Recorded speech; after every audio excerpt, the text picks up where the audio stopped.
kurikira ibintu no kuri social media no kwicyo intambara zirirwa zirihuza abana bato bambara ubusa bakajya ku muhanda bakambara ubusa ariko burya kwambara ubusa ntabwo ari bwa busa burya bambaye ubusa no mu mutwe. Inzego za leta reka mbe zikiza uruhande ariko hari n'ubuzima busanzwe bw'abantu bw'imibanire bw'imico bw'imikorere bw'ibiki murabizi hano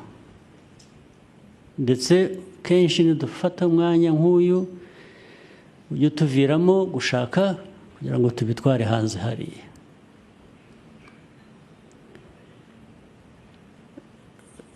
Ibi tuganira nuko twahuriye hano n'ibyo tuvuga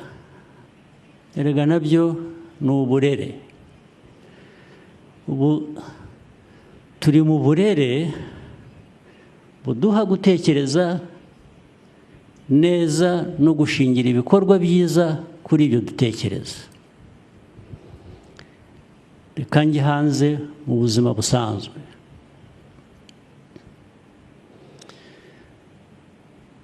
Mbona raporo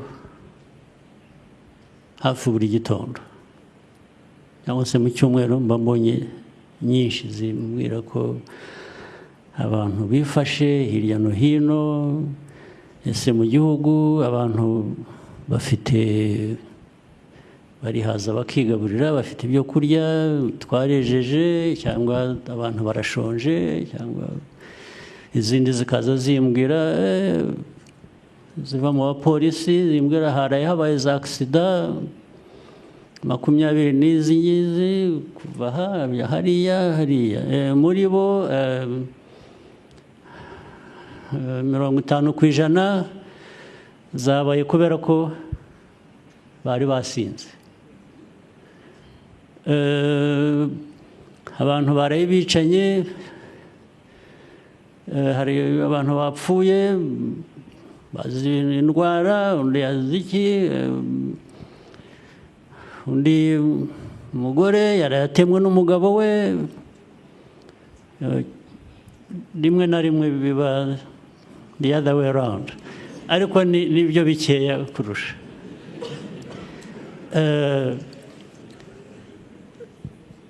Ibintu byinshi abandi twafashe abantu bangana batya twasanze bari mu biyobyabwenge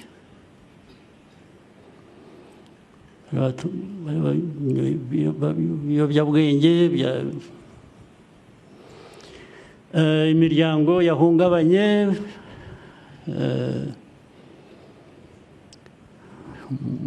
mu mago n'abana batoya bagishakana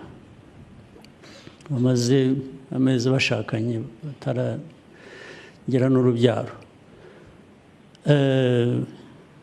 Hari imanza zingana zitya baraye batandukanye ntibumvikana bararwana cyangwa baragira batya ibintu byinshi.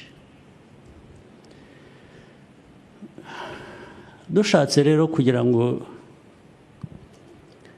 twuzuze inshingano zacu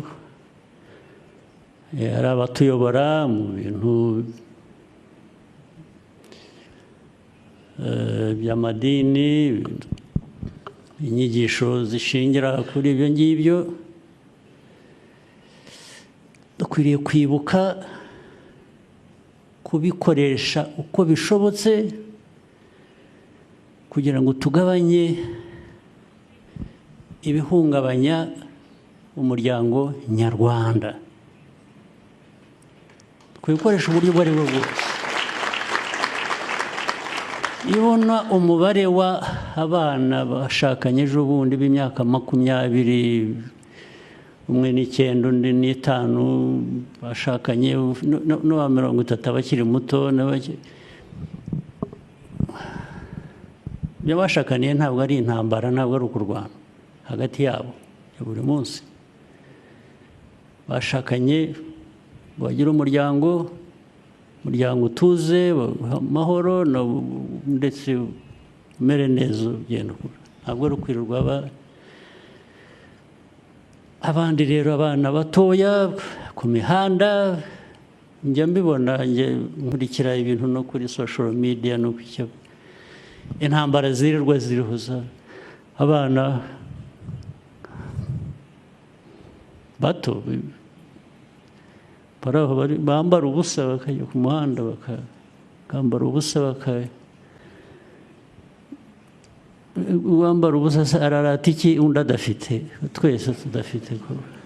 kwambara ubusa kwambara ubusa nta dini iribaho ryo kwambara ubusa nta muryango ubaho kwambara ubusa ariko burya kwambara ubusa ntabwo ari bwa busa burya bambaye ubusa no mu mutwe ni ubusa buri mu mutwe nicyo kibazo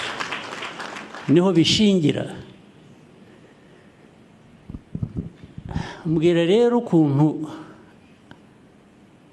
wakwemerera umuryango nyarwanda kubaho gutyo ukibwira ko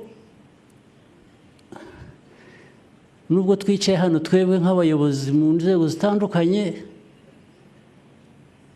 inshingano tuzaba twuzuza ni izihe tuzibaze ni izihe ni izambika ubusa abanyarwanda uko abana tubarera ariko ari abana ari abakuru ari iki nuko turerwa uko turera ba bandi rero navuze b'ibiyobyabwenge ugasanga mu bakuru abantu bakuru mu muryango ariko ibiyobyabwenge nibyo bivamo ingaruka zindi z'imiryango guhora irwana buri munsi wanakwicaza n'abantu ukababaza turi murapfa iki hakazamo rero bya bindi buri wese yumva ko ari uri mukuri ntawe ushobora korohera undi ngo babiganire bakemure ibyo ushaka ineza ushaka niyo n'undi ashaka uruhare tugira twebwe nk'abayobozi baba mu madini baba muri leta ni uruhe ruhare tugira rwo kugabanya ibyo bintu muri twe mu miryango hanze turebe hirya tubyihorere tuvuge ngo bibe uko bishatse twaba tumaze iki se twaba twebwe inshingano zacu ari izihe tugende duhere mu ikuzo gusa twirebe twumve ko turuta abandi cyangwa dukora ariko abandi bibe uko bibaye ntabwo wujuje ya nshingano urabeshya ikintu cyo kubeshya cyo kudakoresha ukuri ubuyobozi ubwo ari bwo bwose bwaba ubwigisha bwo mu madini bwa bushobozi buri mu nzego za leta ariko noneho bitari n'ibyo ntabwo rega abantu bose bari muri leta cyangwa bari mu madini ubushobozi n'ukuri bukwiye kuba gukoreshwa no mu bantu gusa mu muryango wawe nta ushyize idini iruhande ugashyira ko leta iruhande no mu muryango wawe ikiganiro ugirana n'umuryango wawe gishobora gufasha kubaka ni ikihe ukwiye kubyibaza buri munsi ntabwo uzareka kurera mu muryango wawe ngo idini rizakurerere cyangwa leta izakurerere ntabwo ari byo bikwiye guhera kuri wowe ndetse ntitwimakaze ibidakwiye kuba mu bantu ngo tubyemere bibeho bikoreshwe bise nk'aho nta cyabaye ntabwo ari byo buri munsi kuba twahuriye hano ni nacyo kinzana hano nabonye umwanya wo kuza nkinegura narangiza nkagendegura ibindi uko bizaba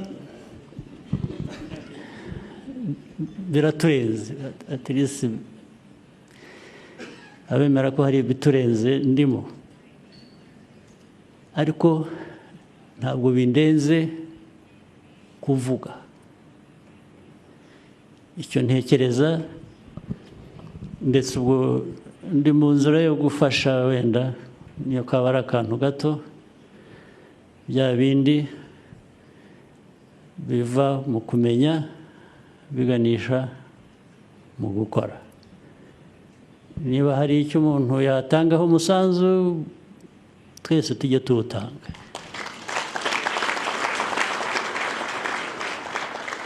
ariko ndabasabye ibintu nababwiye mbona ntabwo nabishyize mu ukuri kwabyo kose uko bingana ni byinshi turasenya igihugu cyacu turasenya igihugu turebera ibidakwiye kuba bikorwa isindo ibiyobyabwenge indwano z'urudaca zitarangira buri munsi abantu baba bari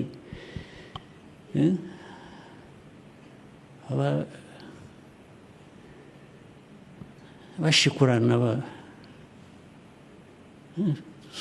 nitubibona nababwiye ko mbibona muri raporo mpabwa ikintu cya mbere kinza mu mutwe ndabaza ariko tugomba kuba dufite ibibazo mu buyobozi bwa leta